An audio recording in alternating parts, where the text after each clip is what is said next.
अब खबरें विस्तार से। Jharkhand petrol diesel dealer association के आह्वान पर मंगलवार को राज्य भर के सभी पेट्रोल पंप बंद रहे। हालांकि इससे पेट्रोल पंप मालिकों को घाटा जरूर हुआ, लेकिन इन्होंने अपनी मंशा साफ करते हुए राज्य सरकार से राज्य में अविलंब वैट को कम करने की मांग की है।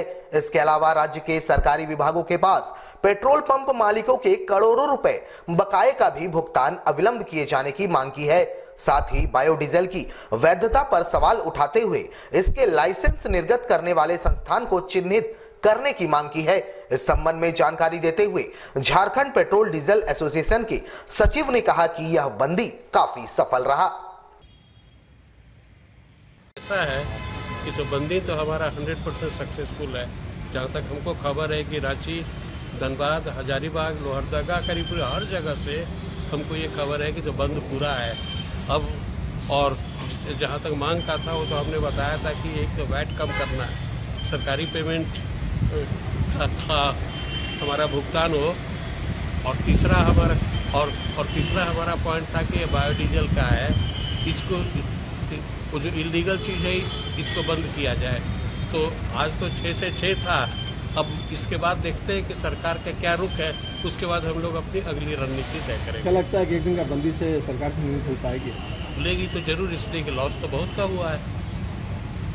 एक दिन का होते हुए कि करीब 1400 से 1500 पंप अगर एक दिन में बंद रहे, जिसके कारण कि आपका लोकल मूवमेंट प्लस आज जो हम लोगों को खबर है कि माइंस के तरफ वो जो कि आयरन ओर और ये सब लेकर के जो गाड़ियाँ चलती है वो पूरा ठप हो गया है। उसके कारण सरकार को लॉस तो हुआ है। अब हम लोगों को देखना है कि सरकार इस पे भी मानता है कि वो अपने जीत बढ़ा हुआ है। जमशेदपुर एसएसपी के निर्देश के बाद जिले के तमाम पुलिस पदाधिकारी एवं थाना प्रभारियों और जमशेदपुर पुलिस के लीगल एडवाइजर के बीच एक कार्यशाला का आयोजन किया गया, जिसमें मुख्य रूप से धारा 41A और जेजे एक्ट को जिले में प्रभावी बनाने और इसके अभियुक्तों को सजा दिलाने के लिए कारगर तरीके से रिपोर्ट तैयार करने की जानकारी दी गई। इसके अलावा आईटी एक्ट को भी प्रभावी तरीके से जिले में लागू करने और साइबर अपराध से जुड़े मामलों में कैसे अनुसंधान किया जाए, इस पर चर्चा की गई। जानकारी देते हुए जमशेदपुर हेडक्वार्टर डीएसपी कमल किशोर ने बताया कि इस कार्यशाला के माध्यम से अपराधियों पर नकेल कसने में आसानी होगी। निर्देश पे आज यहाँ पे बिष्टुपुर थाना परिसर में कार्यशाला का आयोजन किया गया है, जिसमें 41A CRPC और जेजे एक्ट के संबंध में हमारे लीगल एडवाइज़र हैं सीनियर एडवोकेट राजीव रंजन जी, मैं हूँ और यहाँ पे साइबर डीएसपी मैडम है। ये हम लोग अभी मिल के और जितने भी इस ज़िले के थाना प्रभारी साहब हैं, इंस्पेक्टर साहब हैं, ये सभी लोग यहाँ पर आ जाए हुए हैं। CWPO जो बाल कल्याण पुलिस पदाधिकारी होते हैं विभिन्न थानों के, उनको भी बुलाया गया है और इन दोनों विषयों पर आज हम लोगों का जो है चर्चा होगा और इसको हम लोग किस प्रकार से जो है कि कानून के नॉर्म्स को हम लोग और अच्छे तरीके से पालन कर सकें, ताकि अपराधियों को अधिक से अधिक जो है कि सजा जो है कि दिलाएं हम लोग।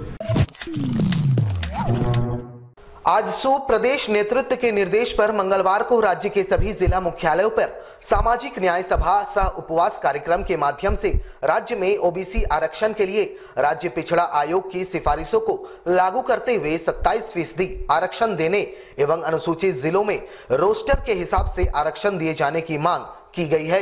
विदित रहे कि राज्य पिछड़ा आयोग ने राज्य में ओबीसी की जनसंख्या 52% बताते हुए पिछड़ों को राज्य में आरक्षण का लाभ देने की अनुशंसा की है। आपको बता दें कि प्रदेश आजसू के निर्देश पर राज्य के सभी प्रखंड मुख्यालय एवं जिला मुख्यालयों में इससे पूर्व धरना दिया गया था और राज्यपाल के नाम मांग पत्र सौंपा गया था। मंगलवार को जिला मुख्यालय में इस धरना प्रदर्शन के माध्यम से जिले के उपायुक्त को मांग पत्र सौंपा गया। इसके माध्यम से इन्होंने राज्य में ओबीसी को 27% आरक्षण, राज्य में जातीय जनगणना और मनरेगा के माध्यम से ओबीसी समाज को भी रोजगार मुहैया कराए जाने की मांग की है। सामाजिक न्याय सभा सह उपवास का कार्यक्रम हो रहा है और इसमें जो न केवल झारखंड बल्कि पूरे भारतवर्ष में ओबीसी की आबादी आधे से ज़्यादा है और आधे से ज़्यादा होने के बावजूद तमाम पिछड़ी जातियों के साथ सामाजिक अन्याय जो लंबे समय से होते आ रहा है, इसमें आजसू पार्टी ये मांग कर रही है कि सरकार अविलंब पिछड़ी जातियों का सर्वे अविलंब कराए और इनको जो वाजिब हक है, जो संवैधानिक जो अधिकार है, उनको आरक्षण में इनको 27% का भागीदारी मिले। साथ ही साथ अन्य जातियों का जो जाति प्रमाण पत्र एक बार निर्गत होने से आजीवन मान्य होता है, उसी प्रकार ओबीसी जाति के लिए जाति प्रमाण पत्र एक बार जो निर्गत होगा वो आजीवन मान्य हो। जमशेदपुर में टाटा मोटर्स वर्कर्स यूनियन के द्वारा यूनियन के पूर्व अध्यक्ष सह पूर्वी सिंहभूम के पूर्व सांसद स्वर्गीय गोपेश्वर लाल के जयंती के उपलक्ष्य में टाटा मोटर्स वर्कर्स यूनियन के द्वारा विशाल रक्तदान शिविर सह सुंदरकांड पाठ का आयोजन किया गया। इस शिविर में आम से लेकर खास लोग शामिल हुए।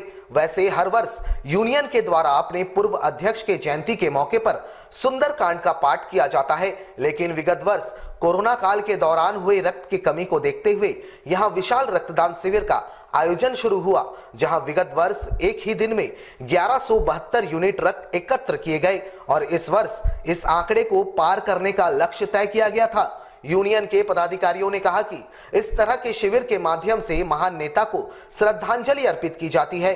साथ ही सुंदरकांड का पाठ का आयोजन कर सभी भगवान से देश और दुनिया में कोरोना को दूर करने का आशीष मांग रहे हैं। आयोजन में विधायक अनूप सिंह समेत कई वरिष्ठ नेतागण शामिल हुए। हम लोग स्टार्ट किए थे जिस समय कोरोना काल में ब्लड का बहुत तेजी चल रहा था पूरे देश में, उस समय हम लोग इसको स्टार्ट किए थे। तो पिछला साल 1172 बोतल डोनेशन हुआ था। ये डोनेशन हम लोग स्वर्गीय गोपेश्वर बाबू के जयंती के अवसर पर पिछला साल से हम लोग स्टार्ट किए थे और इस बार का जो लोगों में उत्साह है उसको देख करके लगता है कि पिछले साल से डबल डोनेशन होगा। और जमशेदपुर में टाटा मोटर्स में आप लोगों को बता दें कि इस बार हम लोग को पूरे कारपोरेट जगत में हम लोग को पुरस्कृत किया गया है फर्स्ट आने के लिए। और टाटा मोटर्स हमेशा हमको लगता है कि लगातार 10-12 बरस से ब्लड डोनेशन के मामले में कारपोरेट जगत में एक नंबर है। ये पाठ जो हो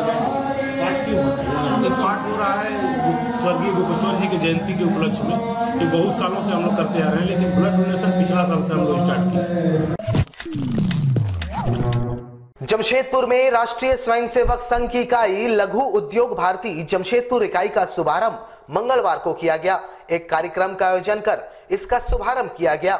वैसे लघु उद्योग भारती राष्ट्रीय स्वयंसेवक संघ की इकाई है जो देश भर में फैला हुआ है और लघु उद्योगों के हित की आवाज को राष्ट्रीय पटल पर मुखर करता है। देश भर में 450 से अधिक जिलों में संगठन सक्रिय है और 30,000 से ज्यादा लघु उद्यमी संगठन इनके सदस्य हैं। जमशेदपुर में अमलेश झा को संरक्षक सह अध्यक्ष का दायित्व सौंपा गया। इनके साथ जिले के लगभग 40 उद्यमी सदस्यों ने संगठन का दामन थामा। सभी का स्वागत प्रांतीय अध्यक्ष हंसराज जैन ने अंग वस्त्र देकर किया। वैसे जिले में नई कमेटी की घोषणा भी इस दौरान की गई। और छोटे उद्योग इतने छोटे हो गए, सिकुड़ गए कोरोना काल में कि सबकी हालत खराब हो गई। अब थोड़ा सा उभरने का टाइम आया है। मार्केट की पोजीशन अच्छी हुई है, लेकिन पिछले 3-4 दिनों से तो मार्केट ऐसे भी गिरा है, शेयर मार्केट। लेकिन शेयर मार्केट से छोटे उद्योगों को बहुत फर्क नहीं पड़ता है। छोटे उद्यमी आज भी लड़ाई लड़ रहे हैं, कल भी लड़ाई लड़ रहे थे और परसों भी लड़ते रहेंगे। लड़ाई कर करके ही हम लोग को काम करना है, अपना समय निकालना है। कोरोना का सही में बहुत खराब पीरियड रहा, सब किसी तरह से निकल गए। अब तीसरी लहर भगवान करे कि नहीं आए, जिससे जो लोग बच पाए हैं बच जाएंगे, बाकी भगवान की मर्जी होगी। तो जमशेदपुर की जो नई इकाई बनी है इसमें मैक्सिमम नए मेंबर हैं। हम लोग यहाँ से क्षेत्र हम लोग का बहुत बड़ा है, ये पूरा पूर्वी सिंहभूम है।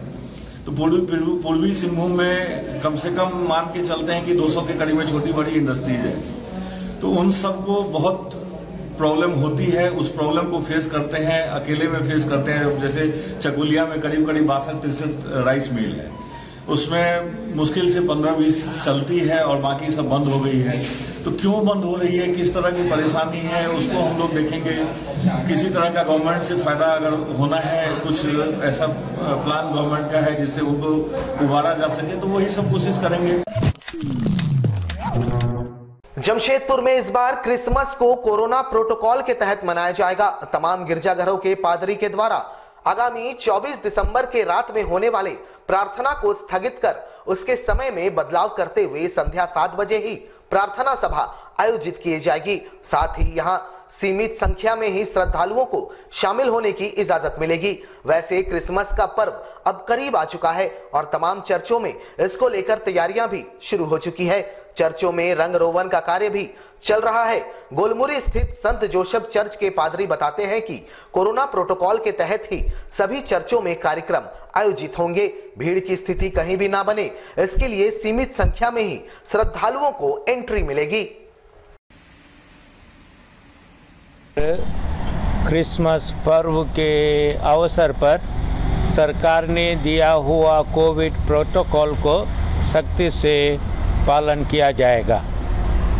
इस प्रोटोकॉल के तहत हम लोगों ने यही निर्णय लिया है कि 24 तारीख मध्य रात्रि में जो पूजा पाठ होता था उसको स्थगित किया है और उसके बदले हम लोगों ने इस पूजा पाठ को 7 बजे संध्या रखा है। सरकार ने के नियम के अनुसार सीमित लोगों को ही इसमें भाग लेने के लिए मौका दिया जाएगा। हमारे साथ लगातार जुड़े रहने के लिए आप हमें YouTube पर जरूर सब्सक्राइब करें। आज के लिए बस इतना ही। कल आपसे फिर मिलेंगे कुछ नई खबरों के साथ। तब तक के लिए AMG न्यूज़ की पूरी टीम को दीजिए इजाजत। नमस्कार।